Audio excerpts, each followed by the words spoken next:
Nicole Wilkins with FitnessRx for Women. This is the next question and answer segment where I took your questions from Facebook and I'm going to answer them for you today. The first one I have is, how do you get rid of belly bloat? I find even when I'm dieting down for a show or eating clean, my lower belly gets bloated.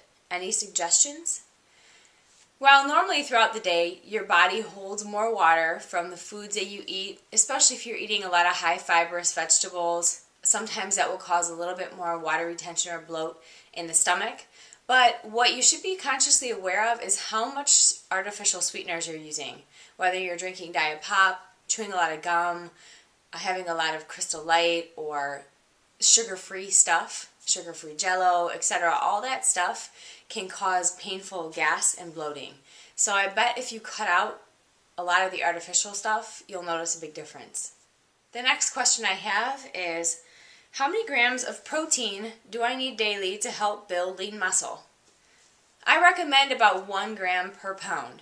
So multiply that, multiply your weight by 1 and then divide that into about 5 or 6 meals throughout the day so that you're spreading your meals out evenly in smaller portions. And that's sufficient enough to build lean muscle. You could take up to 1.5 grams per pound if you're training really intensely, but I don't really recommend going anywhere higher than that. The next question is, what is the best way to get a great V-taper? What exercises do you focus on? And what are the specific exercises you can do to bring in the waistline? Well, the V-taper, which she's asking about, is the shape of your back. So it's your lats. So when you're a competitor and you're doing your front pose, creating that shape. What exercises build that are wide grip pull-ups or pull-ups in general, pull-downs, rows. I like to mix up the grip when I am training my back, so I'll do reverse grip row for the lower lat.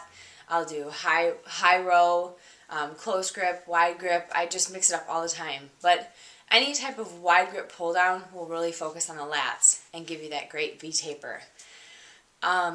When you have a better V-taper and more roundness to the shoulder, it actually gives the illusion of a smaller waistline. But for a smaller waist, some of that is genetics. Some people are just genetically gifted with smaller waistlines. Decreasing your body fat obviously will make your waist appear smaller, but I would avoid doing any type of side bends that are weighted. So holding the weight and doing side bends like this. It's a great way to build up the obliques, which could give you a little bit more of a boxy appearance. So instead, do twisting stuff for the obliques and then, obviously crunches, leg raises, that kind of stuff. Really focus on just keeping those abs tight and clean up your diet, and your waistline will come in nice. The next question I have is very common. In the off season, how do you handle social situations? Do you believe in moderation when it comes to alcohol, or do you have a trick to keep the calories down when at a social event?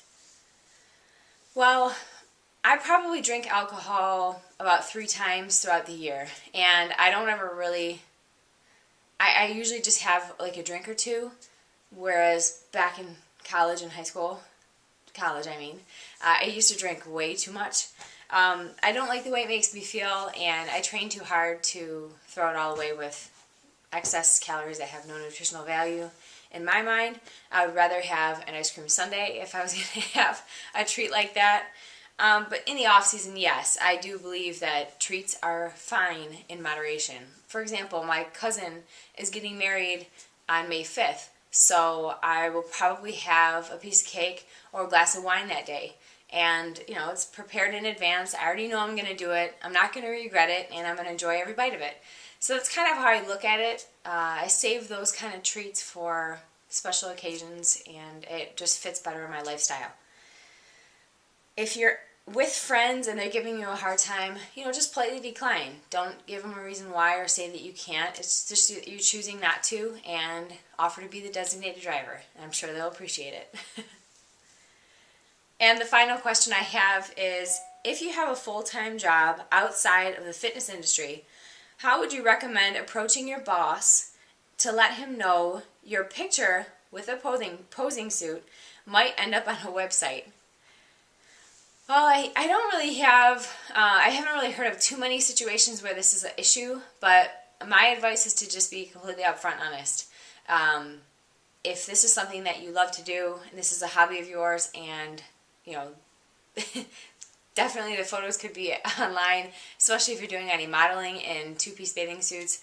I don't see why most companies would have a problem with it unless it was done very tacky.